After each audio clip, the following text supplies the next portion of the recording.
It's another embarrassing night at Old Trafford, guys. A 3-0 drubbing at the hands of Liverpool. And let's be honest, this isn't just a bad day at the office. It's a wake-up call for Manchester United, and the alarm bells should be deafening. All right, let's dive into it, all right? First things first. Casemiro, guys. Casemiro. We know games are won and lost in the midfield, right? So today, most of our, really, all three goals came from mistakes from the midfield. Two of them, you can say it's Casemiro to blame, but is it a system thing? So, it's just crazy. Anyway, let's talk about Casemiro. We all knew that he was a gamble this season, right? The writing was on the wall when the club wanted to sell him. No offers, none came through for him, right? We thought it was going to be the Saudi league. They'll come and get him. Offers went away. So this isn't just about Casemiro, though. It's about a bigger issue, a system issue, a structure flaw in our midfield.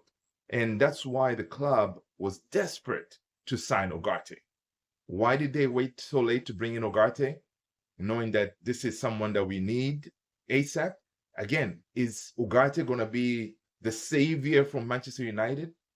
I really don't think so, right? It's a structural issue. It's a system issue.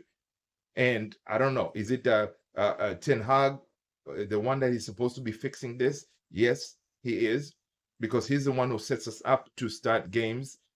And, the buck stops. So look, let's not kid ourselves. Ugarte alone won't magically fix everything, but he is a step in the right direction. He'll bring a much needed stability that's been sorely lacking. And yes, he'll help us play better. But this game exposed the gaping holes in that setup, a setup that falls equally on the shoulders of Erik Ten Hag, 100%. So look, Ten Hag, we got to be real here. He has to take the lion's share of the blame. The way the team is set up, the tactics, the motivation, it all falls under his remit. But before we start calling for his head, let's consider this. Sacking him now is simply not going to happen, right?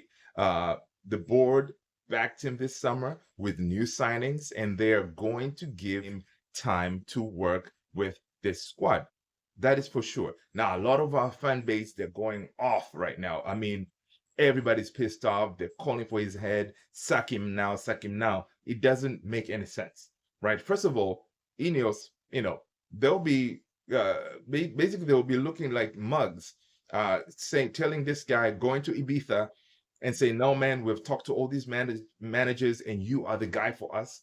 And then, 3 games in, you sack him. It's not going to happen. That being said, this is it's a crucial period. In the next 2 to 3 months, with Ugarte, Shaw, Mount, and Højlund back and firing, hopefully, there's a significant improvement.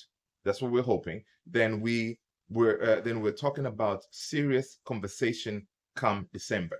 So basically, by then, when Ten Hag gets all his players, playing and all that, if no change happens, and then by December, then something can happen. And by then, the club would be justified in making a change, right?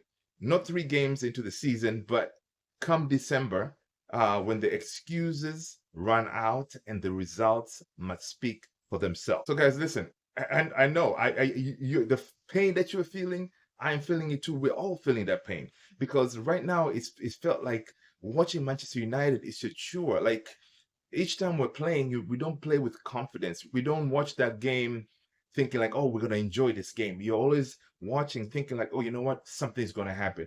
We don't have control on the game. Mistakes are all over the place. Our team is not focused. Like yesterday, Garnacho, Rashford, Bruno was terrible. Again, Ten Hag, it's a ballsy move taking out Casemiro at first half, bring in Collier. But again, he went to the bench. There was no one there to bring in, right? Collier, he tried, but he really couldn't do much. Later on, he brought in Eriksen. Eriksen, come on, his legs are gone. He should have been gone as well. But that's what he was working with. So I'm not here saying, okay, Ten Hag has we're not going to put the blame solely on his feet. But again, his team is not there yet, right? It's not there yet. So listen, I understand the pain, but we have seen this story play out too many times, right? But we've got to face the facts that changes need to happen for sure, whether that's in the squad, tactics, or dare I say it, that the man at the helm, Ten Hag.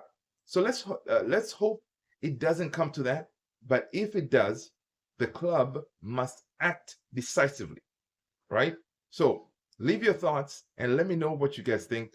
Do you think Ten Hag should be given more time, or is the clock already ticking for him? I mean, I really hope not, but you guys let me know. Make sure to hit the follow, hit the subscribe. Talk to you in the next one. Peace.